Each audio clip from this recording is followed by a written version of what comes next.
Welcome to Satsang.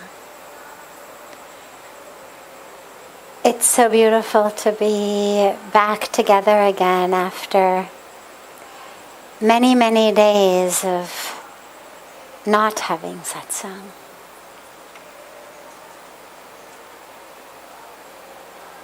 We'll start as always with one of the questions that came in advance, and then any questions that anyone here might have, I'm happy to take them. Why is forgiveness hard?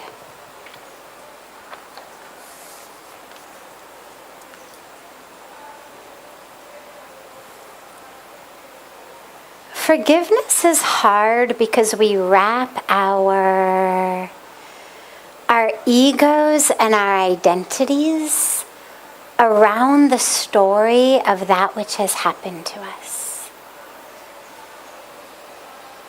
We start to identify as the one who was injured, the one who was abused, the one who was betrayed, the one who was lied to or cheated on. And we develop a whole identity around that. And based on that identity, we live our lives. And so if I'm going to let go, if I'm going to forgive, it means I have to be prepared to let go of the identity that I've created as the one who was hurt. And that's why it's so difficult. It's not just about forgiving that person.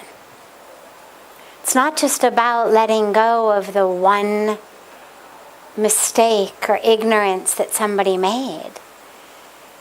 It's actually about letting go of a whole way of knowing ourselves. So for example, if I was betrayed, and based on that betrayal, I don't trust. Based on not trusting, I don't have close friends. I don't actually connect with anyone. I don't actually open my heart. I move through the world with a closed heart. Well, I've got this perfect excuse to not trust. I was betrayed. But if I really forgive the betrayal, then I'm stuck with the question of why I don't trust. And so it's a lot easier to hold on to what someone has done to us.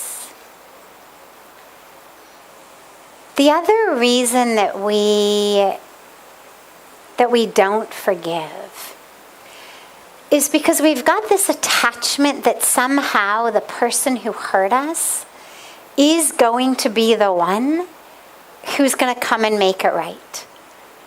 So you harmed me, you abused me, you lied to me, you cheated on me.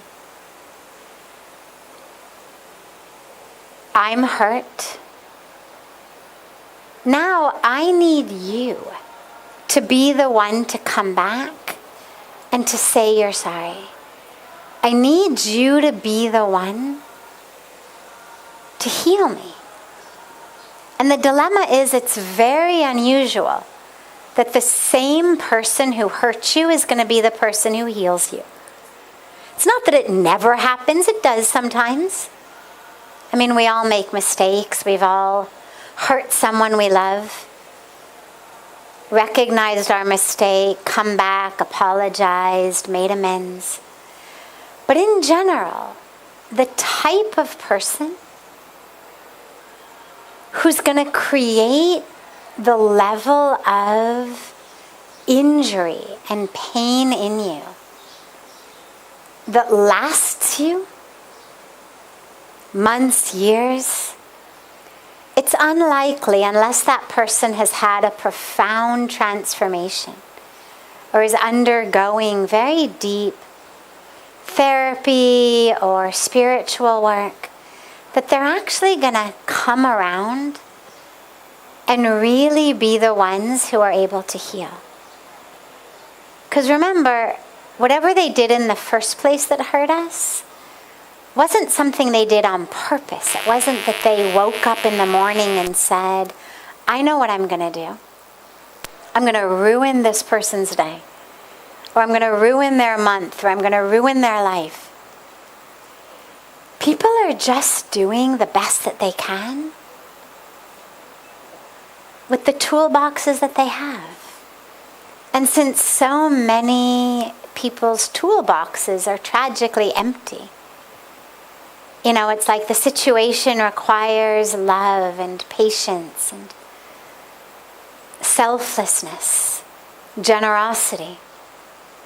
But I don't have those things in my toolbox. What I've got are anger,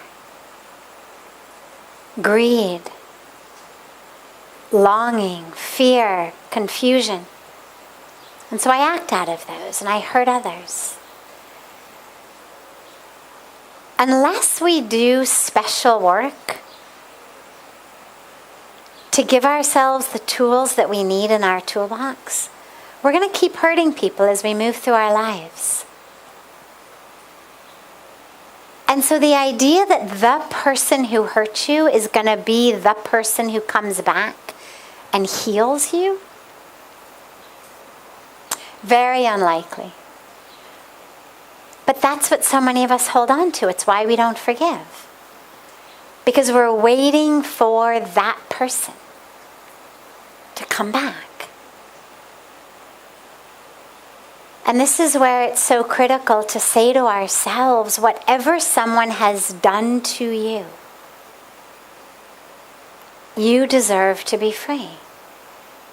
We don't forgive because what someone did was okay. We forgive because we deserve to be free. And so we let go. We allow ourselves to let go of that identification with the one who was harmed. Which means, of course, that we've got to let go of all of the ways that that identification is serving us. So I'm not having to trust or love or step up to the plate of my life or take risks or open my heart because, see, I've been hurt. I don't have to really embrace, accept that full, beautiful invitation the universe has given me because, see, I've been hurt. I don't trust, and here's why. I don't take risks, here's why. I don't open my heart, here's why. I don't believe in myself, here's why. I don't believe others, here's why. And so it becomes actually very useful to us, but similarly, it actually steals our life.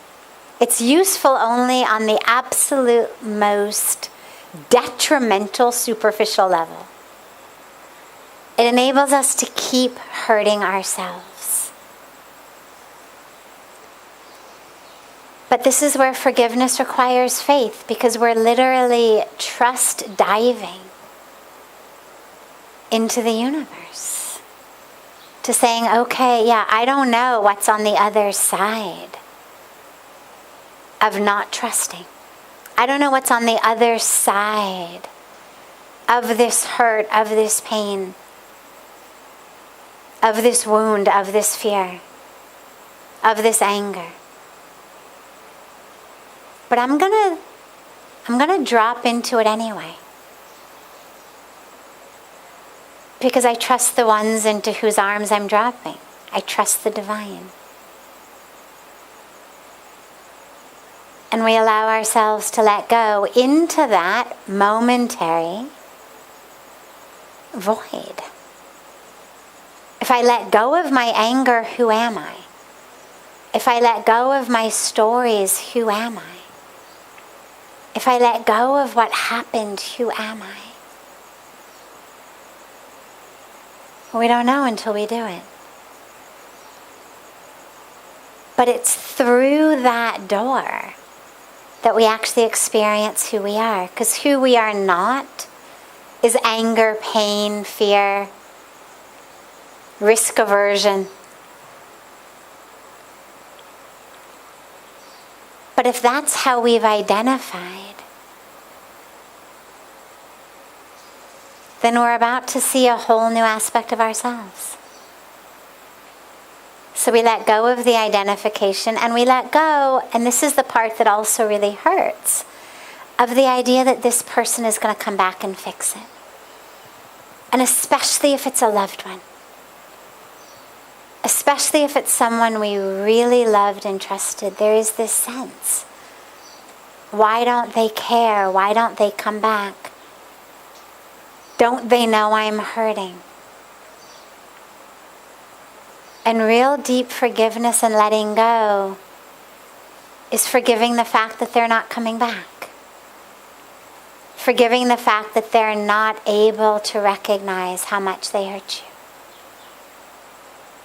Forgiving the fact that they don't have the capacity to be what you need them to be right now. But the good news is you have the capacity. And in your connection with yourself, turns out you don't need that person to make amends, to say they're sorry, to make it better, to tell you they loved you, that they don't mean it. You actually have that within yourself. And it just takes trust. So that's why it's hard. But it's also the only way. It's the only way to actually know who we are. Because otherwise I just identify as this whole story. The one who's angry. The one who's been hurt. The one who's been betrayed. The one who doesn't trust. So let go. Let go of it. I promise you're not going to plummet to your death. Your death. You will plummet to your depth, but not to your death inside you. But that's what so many of us fear, is if I let go of this, I'm literally just going to plummet to my death inside. And it reminds me of that beautiful parable I love of the man who's holding on to this rope for dear life. The same way that so many of us hold on to these stories and identities, dramas. And suddenly this beautiful angel voice comes in his mind and says, let go of the rope. And he's like, let go? I can't let go. I'll plummet to my death. And the angel says, well, then just let go with one hand. He says, I can't let go with one hand. My other hand will... So she says, fine, one finger. So her voice is so sweet that he lets go with one finger.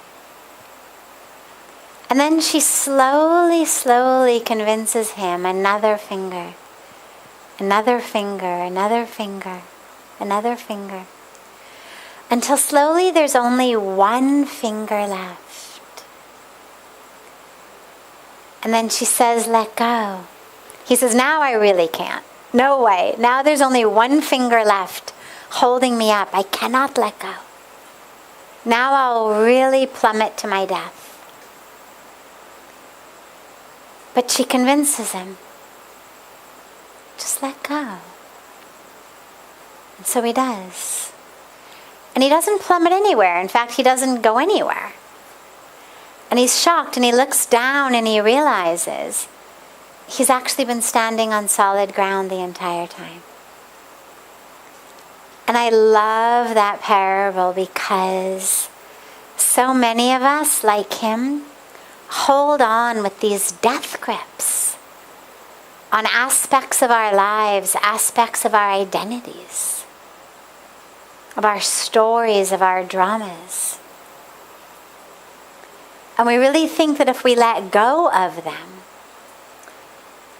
maybe not plummet to our death externally like off a mountain, but internally, into that void of, oh my God, who am I? But we don't. The moment we let go of that which is not self, we actually discover we've been held up by the true self this whole time. We just didn't know it because we had this death grip on not self. So let go. Let go and forgive. You'll see, you can always pick the grudge back up again. Right? There's no forgiveness police that's going to say, wait, you let that go, no fair. You can always pick it up again if you don't like how it's going for you. You can say, fine, I'll give it till Monday.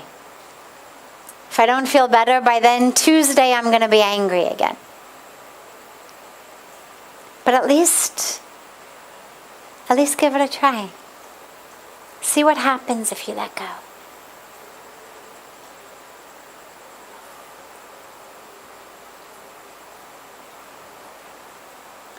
Does anyone here have a question? Yes.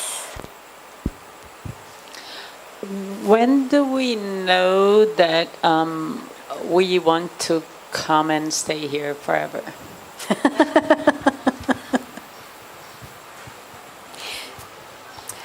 So if it's all right, I'm going to make the question somewhat more general.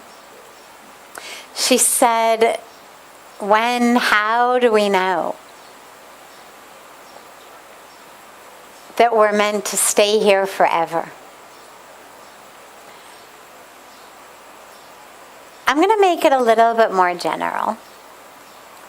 The answer is the same, of course, but the context is wider. It has to do with decisions in our life. I mean, how do we make any decision? And especially really big life decisions. There's always more than one voice in our heads. We've got different voices telling us different things.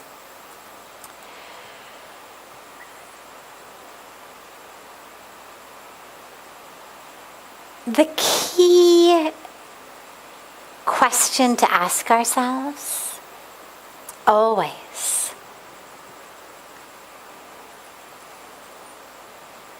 is for me,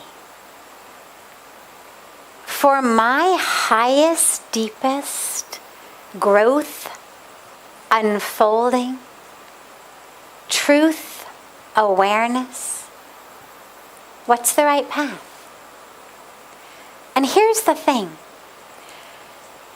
Life is about package deals. It's not a buffet. You know, a lot of us would like to think that we could literally walk through life with a plate like you were on one of those huge, beautiful buffets, you know, at like weddings or cruises or, you know, this just goes on and on and on and on, buffets where you get to decide, I'd like some of this and some of that and a big spoonful of this, extra side of that, lots of this, none of that. And the dilemma is life isn't actually like that. In a buffet, assuming that you're thoroughly prepared to throw everything about diet and nutrition out the window, you literally could put every single thing in the buffet on your plate and in your stomach. Right? There's no rules that say if you take from this, you can't take from this. There's no rules that say either an item from the fruit plate or an item from the dessert. Right? An item from the breads or an item from the rice and quinoa. You could have it all. Fruit, dessert, every grain there is, every vegetable. But in life, it's not like that. In life, you cannot simultaneously have the freedom and unencumberedness of not being married and not having children, and at the same time be surrounded by a spouse and your children in your life. You can't have both. You can't simultaneously not have them and have them. It doesn't mean that within beautiful relationships you can't develop wonderful free ways of living together, growing together. Of course you can. And that's what the best relationships are. But nonetheless, a spouse, children, carry with them a responsibility that is very different than a life that doesn't have a spouse and children. Neither is right, neither is wrong, neither is better, neither is worse. Both are amazingly wonderful. Both have incredible opportunities. Both have incredible challenges. But you can't do both simultaneously. Maybe you do one in one phase of life, the other in a different phase. But simultaneously, you cannot do both. You cannot simultaneously have a full-time job in a company, a business, a corporation, when you're a CEO or a president, and be a full-time stay-at-home mom. Doesn't mean you can't have a career and children. Of course you can. But you can't do each of them full-time. Something's got to give somewhere. You cannot live in Paris and LA at the same moment. You may have a house in both places if you're of that sort and jet set back and forth, no problem. But you cannot simultaneously live in both places. And so the dilemma when we make choices about our life is too many of us have been really indoctrinated to believe that there should be able to be this buffet. I should be able to have this, but it should come with all the benefits of that.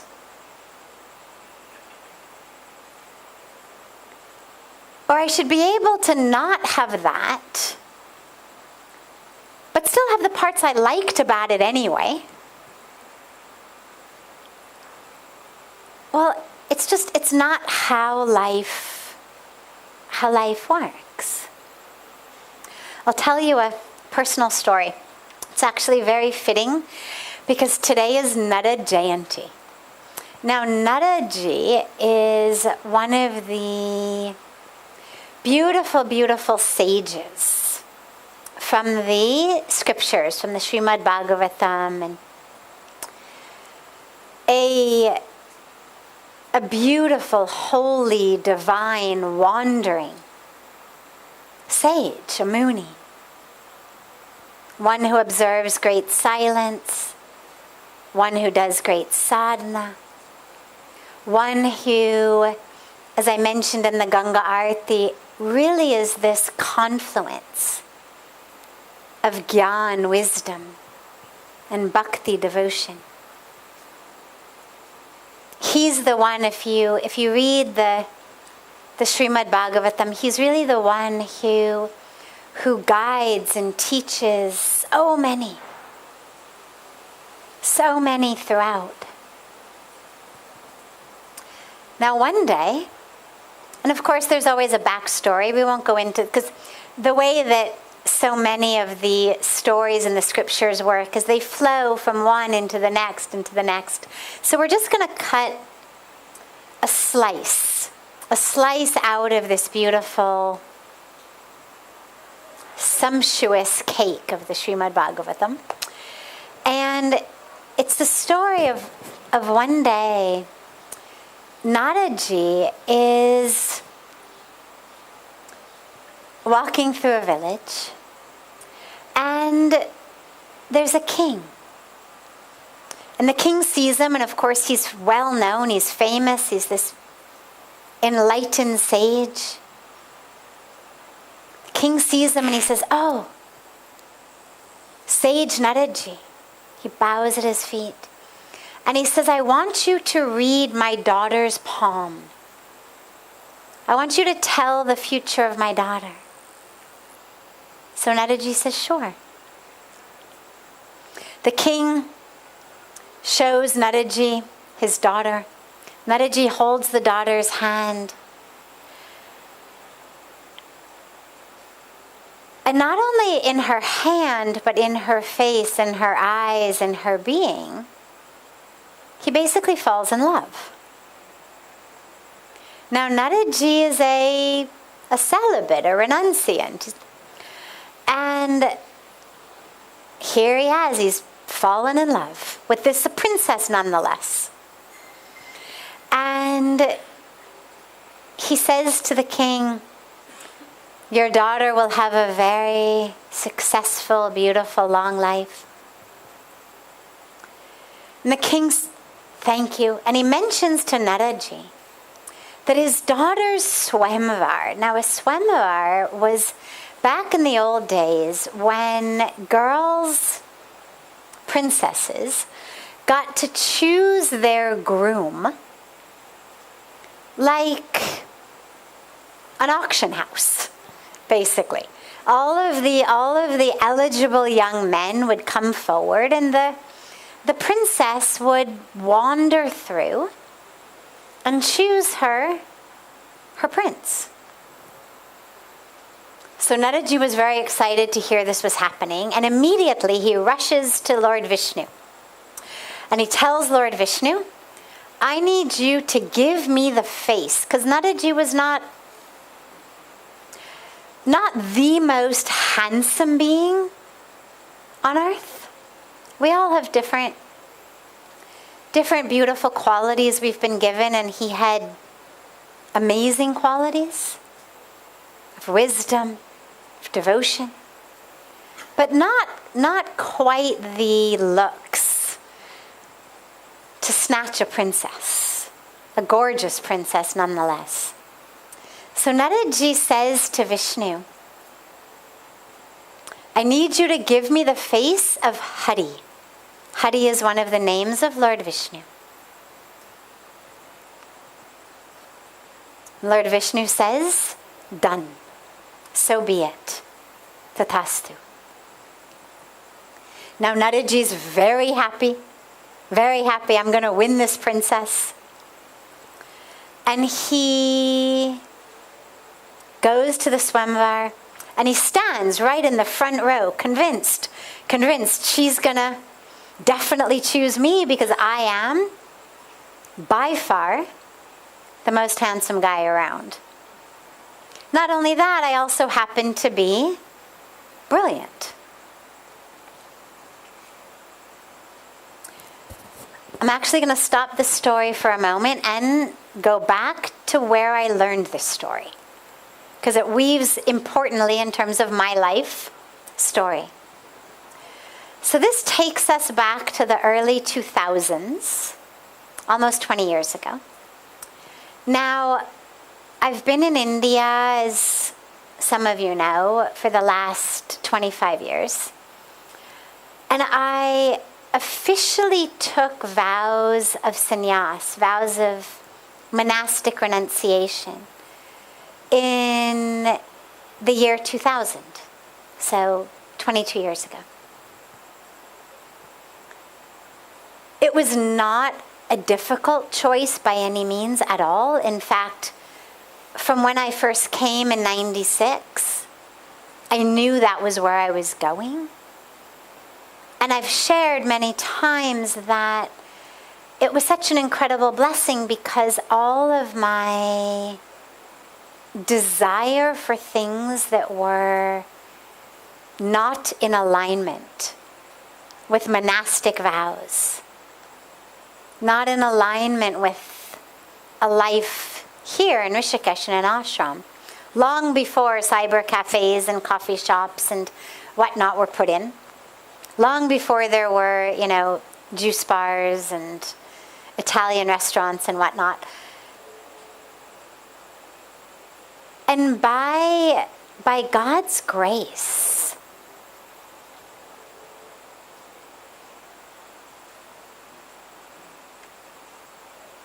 the desire for those things was just scooped out of me. I always say it was like God had a vacuum cleaner and literally came in and vacuumed it out of me. So taking those vows of celibacy, of simplicity, of letting go of everything ranging from bagels to sex and everything in between was actually not nearly as difficult as I would have thought it would have been if you had told me a year earlier that I was going to be taking monastic vows. So, now we fast forward a few years after that, and suddenly there is a gentleman, and I find myself having desire. It didn't happen automatically. It began when he said to me, out of the blue, I had not even been thinking about it, but out of the blue he says to me, "I'm very attracted to you." He was a very, very good-looking, early 30-something. I was early 30-something, right around the same age. And suddenly all of that I hadn't even thought of, suddenly it came back. And suddenly there I was, full of this desire. And I finally went to my guru, to Pujya Swamiji, because I didn't know what to do with it. I knew I wasn't going to break my vows, but suddenly it was difficult in a way that it never had been difficult. And so I go and I finally bring myself to not quite tell him, but luckily he understood when I told him the name of the person I needed to talk to him about, that I had a serious problem. And he looked at me and he saw my face turning all shades of red and purple and whatnot. First he was like, "Yeah, what? What's the problem?" And then he looked at me and he goes, "Oh no." And he then told me this story about Nadaji. Okay, so this story was the story that I got in response to me suddenly having this desire that maybe being a sannyasi was not exactly what I was destined to be. So Nadaji, we're back to Nadaji. He shows up at the swamvar and and the princess walks right by him. And not only that, she kind of chuckles as she walks by him. And Nadaji's amazed. He can't believe it. So immediately he moves. He goes to the next line. Maybe she just didn't see me. And he goes to the next line, thinking now she'll see me. And again, she walks right by him, kind of chuckling a little again. Now he cannot figure out what has happened. He storms out and he goes to the nearest stream where he looks because of course they didn't have, full-length mirrors in those days, especially the wandering monastics. So he looks in the river and he sees that he's been given a monkey face. He hadn't realized that the word Hari, while also being one of the names of Bhagwan Vishnu in all of his ravishing beauty, also meant monkey. And so Bhagwan Vishnu, being God, knowing exactly what tricks Nadaji was up to, decided he was not going to let his star precious devotee lose himself in this way, so he gave him a monkey face. So naturally Nadaji is irate. He storms to Lord Vishnu. What did you do? And Lord Vishnu explains to him, you're meant for things more than just marrying a princess. The world needs you in a completely different way. And Nadaji was the one who gave us the Bhakti Sutras, the teachings on devotion, and so much more. So after Pujya Swamiji finished telling me the story, he looks at me and he says, "Don't make me give you a monkey face." It's like, you get this together, I'm going to have to give you a monkey face. So I share that because A, it's Nada Jayanti, but B, because when we make decisions, we've really got to make decisions based on, what am I here for? And that doesn't mean that all of us are meant to be monastics. Of course we're not.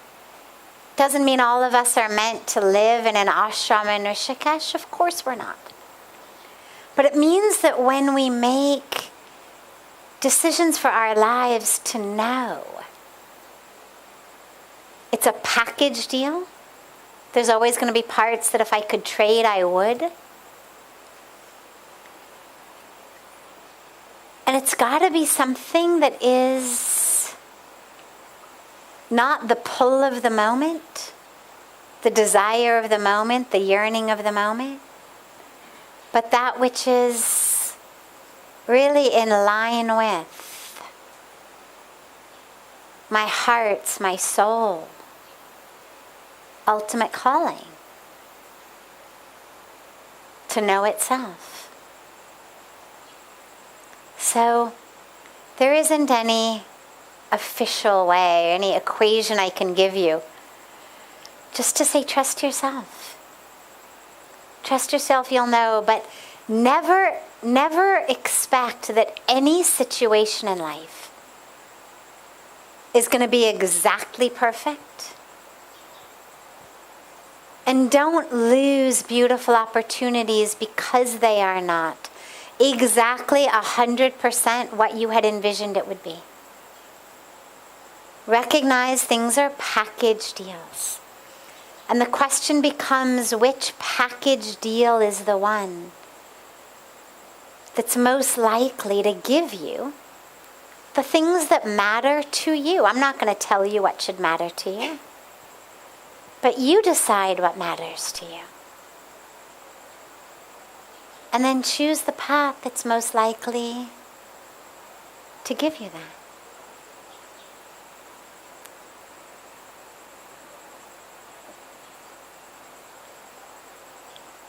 Beautiful. Are there any other questions? Yes, sure. And then Maria. This question led to my question. Thanks. So I want to understand if we could find a balance. As you said, one may not be able to choose a completely spiritual life, and at the same time is yearning for spirituality as well in a materialistic life. So isn't it possible to find a balance? Absolutely. 200%. In fact,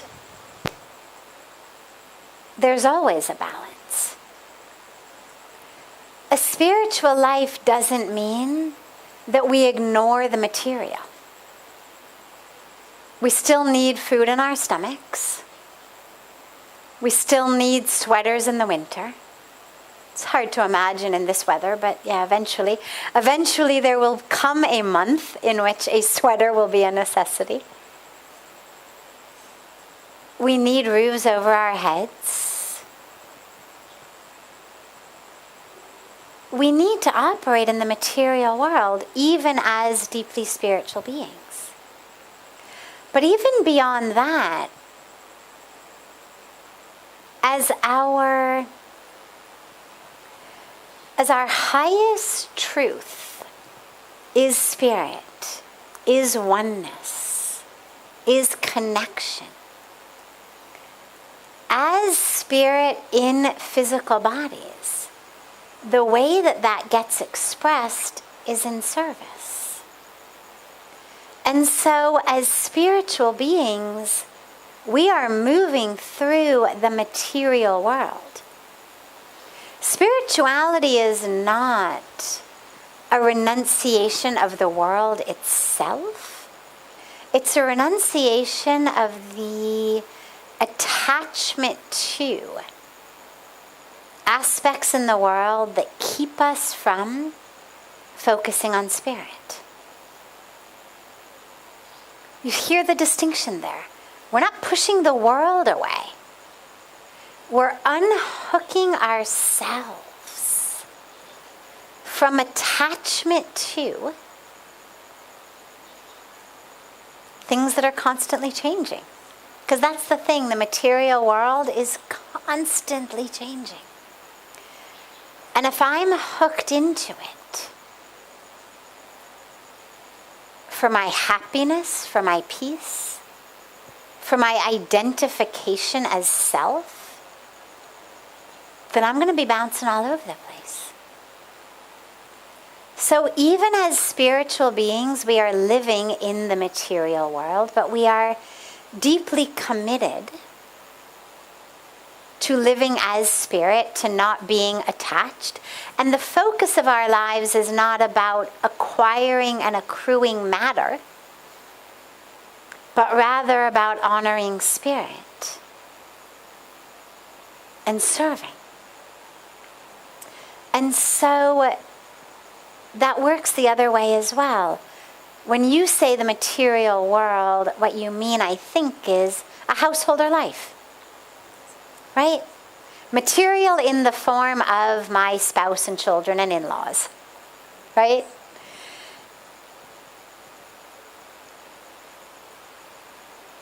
As a householder, as a gresti, that is your spiritual path. It's why we say grest ashram. The ashram of a householder path. Meaning, as I'm living that part of my life, it is a path for me to get closer to God. As you serve your family, can you serve them as the divine? I don't mean in a, let me be a doormat and you can walk all over me. I don't mean as in a, your wish is my command, you say jump, I say how high sort of way. As it does sometimes tend to get misinterpreted. Serving the divine in them doesn't mean necessarily serving their egos or their agendas. Right? And that's critical. Because you can get lost in relationship. You can get lost serving other people's agendas and other people's egos. That's not the divine in them. And there's nowhere that it says thou shalt serve your family members' agendas or ego or ignorance. Thou shalt make sure that no family member ever has to face something that they don't want to look at. That's not your duty. Your duty is to serve the divine in them from the place of divine in you.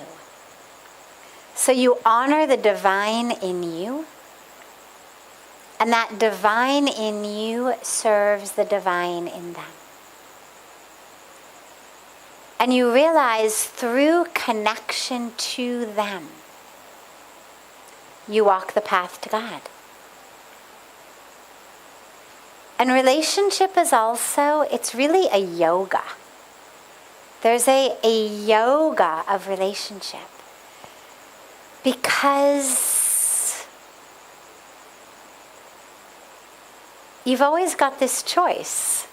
Do I want to be right? Or do I want to be happy?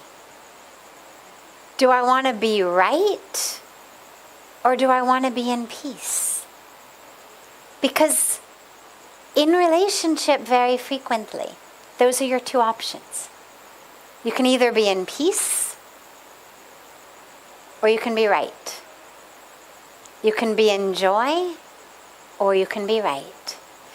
Because a lot of times you can't be both at the same time. Because to be right creates conflict. Because the other person, of course, thinks they're right.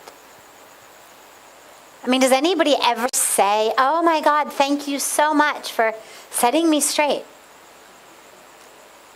Thank you so much for removing my ignorance. I mean, when was the last time that anyone who's married can think of their spouse saying it to them or them saying it to their spouse? Right? Oh, thank you so much, honey, for showing me the ignorance of my own ways. Doesn't happen. Maybe, maybe really, really, really rarely. In couples who are so deeply committed to spiritual practice that that's the core of what they're rooted on. But usually it doesn't happen. Usually you think you're right, the other person thinks they're right, and there's a clash. And so that's when you get to choose. Is it more important to be right? Or is it more important to be happy? More important to be right? Or more important to be in peace? And those are the beautiful options that you have in this relationship yoga. How through this relationship can I experience union? That's what yoga is. How does this relationship give me that union? Not just with that person, but through that person, how can I experience union with the divine? Well, certainly not by holding on to my idea of what's right and then ending up sleeping on the couch or making the other one sleep on the couch. That doesn't sound much like yoga, unless it's the catch yourself as you fall off the couch yoga. So use your relationship as your yoga, as your spiritual practice. Let go. Let go of things that are just ego. And allow the relationship to be a way to dive into a union with God through this being. But you've got to be prepared to let go of the ego first. And you've got to be prepared to see beyond their physical being and physical actions. Because otherwise we end up frustrated. You didn't do what I wanted. You're not treating me the way I want. You're not speaking to me the way I want. You've got to be prepared to look beyond the actions, the physical body, the words, and to look into the soul, the spirit. and to connect with that. And that is the yoga. Your soul, your heart, your spirit, connected to their soul, their spirit, their heart. Whether it's a spouse, a child. And in that love, you experience God. But you've got to let go of the little things. They'll be good for you also and good for the relationship also. Because then you don't have to think about them all the time. Otherwise we spend all day long thinking about the little things. Why did she do that? Why did he do that? That wasn't nice. I didn't like this. Yeah. Exactly. Beautiful. Of course. Of course. For the career, the same thing. See that divine in all. You may not be able to recognize it in their actions or their words. It's not that your boss is suddenly going to start to speak to you in Vedic mantra or prayers from the Bible. But you see the divine essence in them. You see them as the essence of who they are. And you realize ultimately you're just playing a role. You're just playing a role. Who you are is divine. Who you are is soul, is spirit, is consciousness. And at this particular moment, that soul, spirit, consciousness is playing the role of a CEO or a president or a secretary or a mail clerk or a window washer or a husband or a wife or whatever.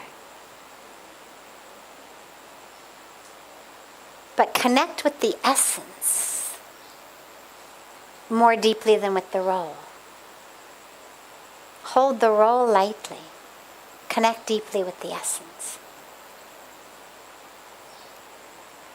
Last question. Maria. So this question is on behalf of my friend. She wanted to ask you, but she's not here. Okay. So she's an IT engineer, software engineer. So her routine is like sitting from like morning 8 o'clock to like 1 or 2 on the computer. So these days she's having a thought of committing a suicide. And nowadays she has come up with an idea that I'm giving deadline to myself. Today, aaj nahi matte hain. I will die. I'll set a deadline. I'll do it in 10 days. She's seriously thinking. Yeah. Oh, I didn't realize. I thought just she was computer se thak gaye. And now she is like saying कि मेरा deadline है, I'll do it in 10 days. When this 10 days pass by, and then the day comes, she calls me and say, नहीं मैंने उसको my this decision of committing suicide has been little bit changed. I'll do it after 10 days. Then before that I'll call you. And it is happening with her continuously. So how to go about it and how she can deal with this? The first thing you need to do, the very first thing you need to do is make sure she's got help. Don't wait for that deadline to come. If you're getting a call that says in 10 days I'm going to commit suicide, you need to take action now. I don't know what her family situation is, but she needs to have someone there who will actually prevent her from committing suicide. She should not be living alone. You should tell her loved ones, make sure they know. That's the first and foremost. She needs to be kept safe.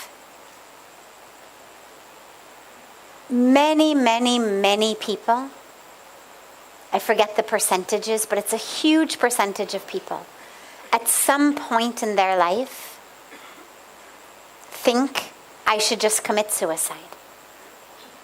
Fortunately, a much smaller percentage of that actually attempt it or do it. But a lot of people think it. But But you never know who's going to go from thinking to doing. And you never want to take that risk. And you never, ever want to take lightly if someone says they're going to commit suicide. Never pass it off as a joke. Never think they're not going to do it. The worst that happens is you're overly cautious. It's worth it. So number one, the person needs to be kept safe, because for the vast majority of people, that thought passes. And it passes because whatever depression we were in at that time, or frustration we were in at that time, it shifts. Either the outer situation shifts, or our inner way of looking at it shifts. But something shifts that make us no longer decide to kill ourselves. And that person needs to be kept safe and alive long enough to have the benefit of the shift in mindset. And that's the tragedy with suicide, is that people don't give themselves the benefit. Such a huge percentage of people who commit suicide are young, who just can't see the possibility of a better future. And yet, if you ask most people over the age of, say, 40, even over the age of, say, 35, look back to when you were 15, 20, 25. Did you ever have a moment when you thought you would just like to kill yourself? So many people did. And yet, by the time we're looking back on that youth, we're able to realize, thank God I didn't. Yeah, life has challenges, of course, but the beauty, the gifts, the preciousness of being alive, you never want to take that away. And so you've got to keep the person alive long enough for them to have that awareness. Whether it comes a week later, a month later, a year later. But as long as they are suicidal, they need to be kept safe. Number one. Number two,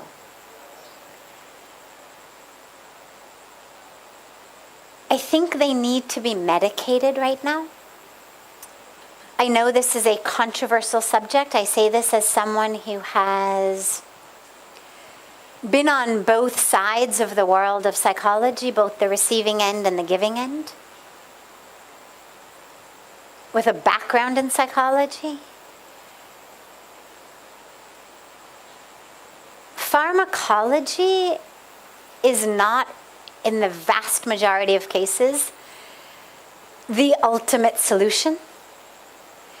But in many, many, many cases, it is a fantastic temporary hold on a person to buy them enough time to actually use other methods to heal.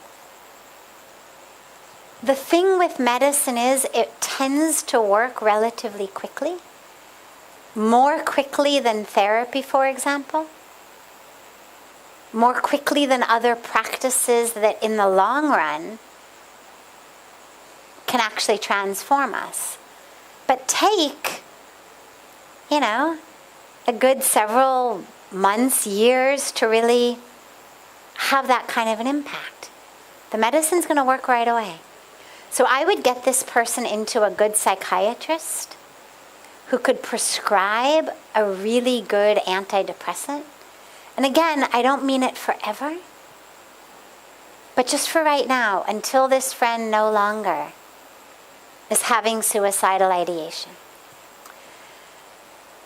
The third piece is the fact that your friend keeps postponing the deadline means that there's a part of herself, it's a man or a woman, a woman, means that there's a part of herself that doesn't really want to die. And that's beautiful, it's perfect. Grab onto that part of her. Help encourage that part of her. Whatever it may be. Maybe she needs a holiday. Maybe she needs to be engaged in meaningful work. You said she works till 1 in the afternoon. Well, 1 in the morning. So as in like 20 hours basically, 18 hours. Okay. So maybe she needs a different job. I mean, it's a lot easier to get a new job than to kill yourself. Right? Because the truth is, whatever she's suffering from on a deep level, if she kills herself, she's just going to have to come back and do it all over again. Suicide does not remove our karmic burden. It just adds to it. So whatever she's experiencing at this juncture of her karmic journey, if she ends her karmic journey with suicide, well, she's just going to have to come back and do it all over again until she actually gets it right, until she completes it. And so really encourage her to understand, let's work with this now. Because otherwise you're just going to have to do it again in your next birth, and you're going to have the karmic ramifications of having committed suicide, of throwing away this precious gift that we've been given. So talk to her in that way. Help her see, invite her here.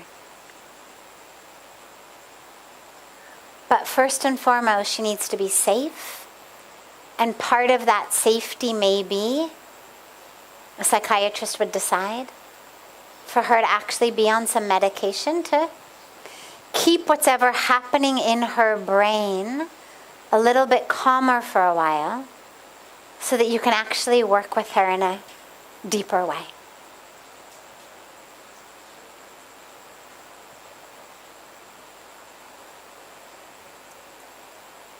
Have a beautiful, beautiful rest of your evening, everyone. A beautiful morning and afternoon to our family joining us online. And so much love to you all.